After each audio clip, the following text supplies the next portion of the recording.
Now to President Donald Trump. We showed you this a little earlier. He is meeting with 5 West African leaders today as that region feels the impacts of the U.S. aid cuts from recently. Let's take a listen into what's happening right now. To be here at the White House and to have this opportunity to speak with you about the new partnership that you are putting in place with Africa, particularly for investment. I also wanted to commend you for your commitment to peace throughout the world and the incredible diplomatic success that you had with the DRC, as my colleagues mentioned. You said that this put an end to a long war that claimed many lives, and thankfully you were here to put an end to this 30-year war. I also wanted to express that Africa supports all efforts to bring back peace to Sudan, Libya, and in the Sahel. Mr. President, as you've seen, you can only do business when there is peace and security, and you build peace everywhere in the world so that there can be better investments. The entire world is grateful to you for this. Now, with respect to my country, Senegal, I've been president for some 15, 16 months now, and I want to reassure all American investors about our country's political stability and our favorable regulatory environment, which we are continuously improving upon in order to attract more investment.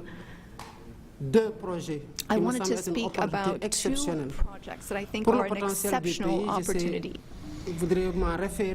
I will speak about the U.S. Ecological Survey, which can help assess the potential of the minerals in our country. And thanks to American companies, we've been able to discover oil and gas.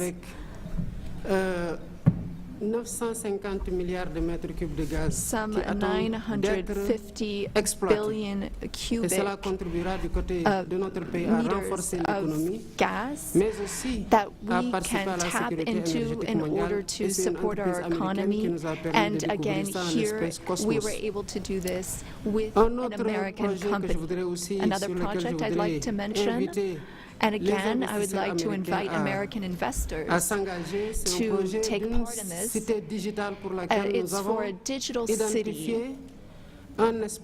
We identified a space within the city of Dakar. It has a view of the sea. It's on some 40 hectares, and this is a great opportunity for American tech companies to come in and make Dakar a tech city open to Africa.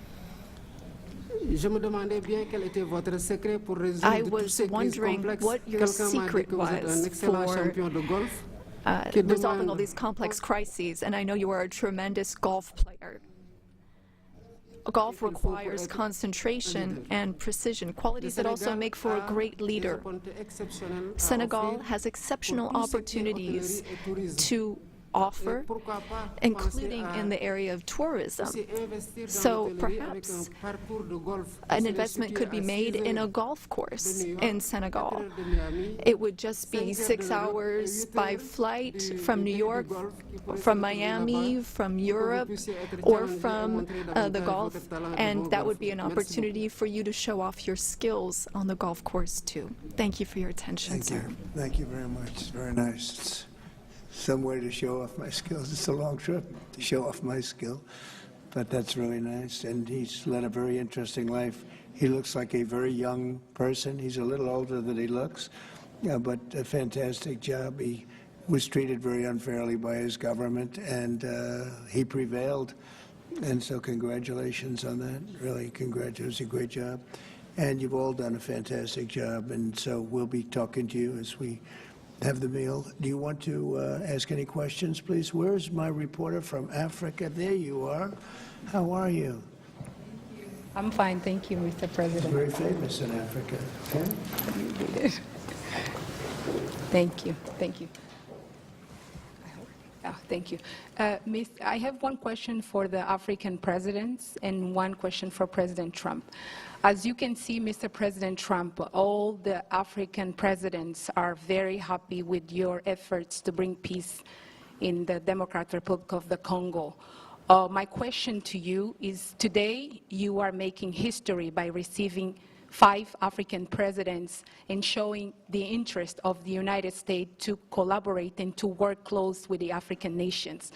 African continent is watching, African youth is watching, and this new approach that your administration is taking to deal with African nations, not only based on help, but in doing business that everybody can win, is really much appreciated for all the Africans. My question is, are you planning, Mr. President, in the future to travel to Africa to see firsthand all those countries in Africa, all those potential that those countries have? And for the African leaders, my question is, as you can see, President Trump is working to bring peace not only in Africa but also in the world. Are you all considering to nominate President Trump for a Nobel Prize Peace? That's a very nice reporter. I got to meet her 2 weeks ago when we had the Congo and Rwanda, and we had some other people up from Africa, and that was the first time. But that's very nice. I appreciate the questions. Very nice, actually. Would you like to, at some point I would like to go to Africa, absolutely. We're going to see what the schedule is, but at some point I would like to do that very much. Would you like to give a fast answer, please? Thank you very much. Of course, we are supporting this. Microphone, please. Microphone, please. Of course, on soutient cette dynamique pour la paix. We are in favor of this dynamic for peace. We are very committed on peace. I am the first head of state who went to Russia and who went to Ukraine both since the start of the war. I held the presidency of ECOWAS, and I went to see Mr. Putin. We spoke for 4 hours, and then I went to Ukraine. I spent 12 hours on a train to speak to President Zelensky. But now the weight of President Trump is something else altogether. We are with you. We are behind you to see what we can do to help bring peace back. No one wins when there's war. So you have our support so that we can bring peace back. Thank you. Nice. Thank you very much. Appreciate it. Go ahead, please. Merci. Thank you, Mr. President Trump. Thank you for your questions. A Nobel Peace Prize, while I don't see any problem with it, I think that President Trump deserves it for all the efforts that he's worked on. And he brought peace back in the SEAC region. That is my region, the region where DRC and Rwanda signed a deal. And so he is now bringing peace back into a region where that was never possible. So I believe that he does deserve a Nobel Peace Prize. That is my opinion on this. Well, thank you very much. It's very, very nice. Thank you. I didn't know I'd be treated this nicely. This is great. We could do this all day long. Thank you very much. Please, go ahead.